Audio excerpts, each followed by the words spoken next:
Is this the sports car of the year, or is it too much of a mixed bag? Well, that's what we're going to find out today, because this just in, Mercedes has loaned us a brand new Mercedes-AMG GT63 Coupe. Now, this is a pretty special car, and it's also a really interesting car because the GT63 launched many years ago, and this is now its second generation. We still see some big changes for the second generation. First of all, standard all-wheel drive.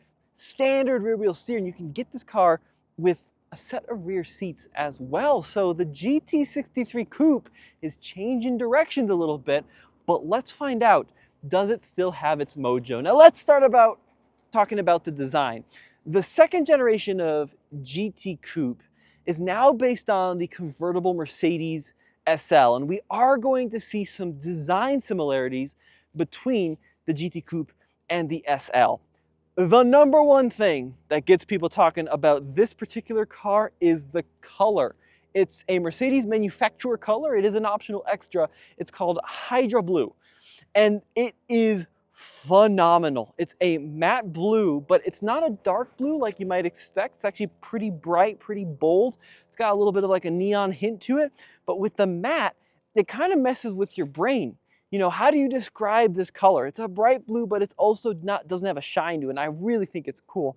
Now, the front end of this car has this big, aggressive grille with the vertical slots, that big Mercedes emblem down there, and then you got a little bit of bright work along that front lip. As we come along to the side, these wheels are very cool. So 21-inch wheels, crazy tires on this car. It's a 295 front tire. Keep in mind, it is standard all-wheel drive. It's a 305 in the rear. And I really like the design of this tire with that one-piece center. And you get kind of this two-tone silver on gray look. And then as we come around to the back of this GT63, this car does have an aero package. So we do have a fixed wing in the rear here, and then GT63 badging along the side, AMG along the left, and then of course you get the quad pipes. But one of the crazy things about the second generation of 63 Coupe is the huge, and I do mean huge, range in power that you can spec this car with. So on the bottom end, you can get the GT Coupe with a 4-cylinder engine, which is pretty wild to think. You know, in one of the Halo cars for Mercedes, you can get a 4-cylinder.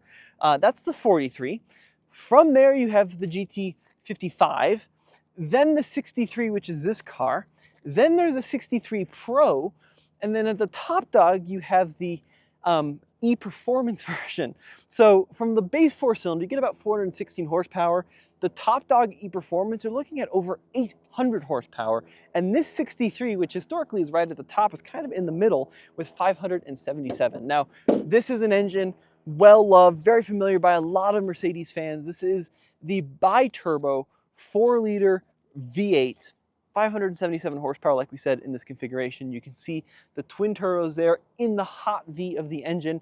It's still a handcrafted engine. In this case, wow, that's hot, by Mr. Kreisig, by Mercedes-AMG in Germany. And then, as I quickly mentioned at the beginning, standard all-wheel drive, which has been pretty controversial. I'm not really sure why. I think that one of the great things about this car is, yes, it's a sports car, but now with the 4 seats, it's more livable. And this is a car you could potentially, even in a cold environment like Colorado, daily drive on the regular. Some rain, maybe some light snow. Obviously, you don't have the clearance for a lot of deep snow, but for the light stuff, you're still going to be able to get to some cool places with all-wheel drive, which I really appreciate from Mercedes. But let's go ahead and pop open the door. Here, Jen, I'll get your door on this side, and then we are going to check out the interior of this GT63. Now, there are some cool things we're going to find in here. Pretty similar layout if you're familiar with the SL, but of course the top does not go down on this car. I really like these seats. I think these are some of the best in the industry, and what makes them so good is this still is very much an AMG seat, right? Like, it's very heavily bolstered, but it's also so adjustable where if you want a little bit more squeeze, you can. If you want to relax that squeeze, definitely possible. This car does have the optional glass roof.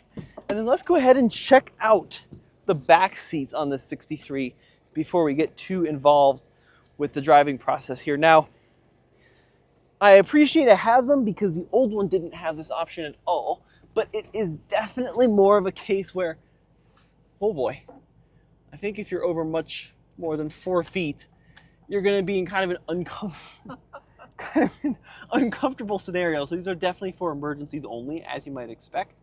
But it is, you know, nice having that option. I figure what most people are going to do, which is probably the way to go, is just fold them down. And speaking of folding them down, Jen, let's check out the trunk really quick as well. Push the button. Oh, there we go. Massive trunk. And that's something that they've addressed in the second gen compared to the first. Is from a storage capacity standpoint, this thing is incredibly impressive. Look how positively massive the trunk area is on this, and this is with the seats up, let alone with them down. Underneath here, you're going to find just a little bit of additional storage there for your tire inflation kit, but I really do appreciate that this is a car you could genuinely use with a significant other on a long weekend because it's a proper hatchback. Now back to the interior. Power seats, of course, so it does take a little bit of time before that seat's going to retract back. Jen, you want to hop on in here? And we can talk about this Monroney. So, like I said, this is just this in, so I'm not too familiar with this car yet, but we got to experience it together. 590 pound-feet of torque. Let's check out some of the options. So, that color, the Hyper Blue, is $3,250. We also have the aluminum trim, $750. Now, the most expensive is the ceramic brakes on this car. That's nearly a $9,000 option. The 21-inch forged cross-spoke wheels, $2,800. The fixed roof, $2,100. You got the axle lift, that's a must, $1,800. You got some microfiber headliner, manufacturer, that's expensive. The Burmeister, $4,500 in this vehicle, and then driver assistance, and then the AMG Aero package, that's going to be another couple grand. So when you factor in the gas guzzler tax, because this vehicle only manages 16 mpg combined, we are looking at a total of $210,300. So not cheap by any stretch of the imagination, but let's see if it's worth it. So Jen, I can take that camera if you want to get your seatbelt on here, show them some of the technology in this car. I really do like what they've done with the steering wheel here. You got those little twin spoke designs. You got full driver control right here on the steering wheel, configure buttons over here. You've got your little shortcuts there for different drive modes. Digital instrument cluster, of course. I think that everything in this interior feels pretty well, with the exception of this guy right here. So you got these really cool looking knobs, and I love the way you get this kind of airline-inspired turbine look out of the vents, but they don't feel very premium, which is a shame because the rest of the interior, the stitching and the finish is great, except for these little knobs that you control. Screen here, typical MBUX, easy to use. We do have AMG performance pages there, so we can check out some of what's happening with the engine, pound-feet of torque. We can look at the vehicle, what's going on with the chassis there. You can see the consumption if you want to get a little bit depressed.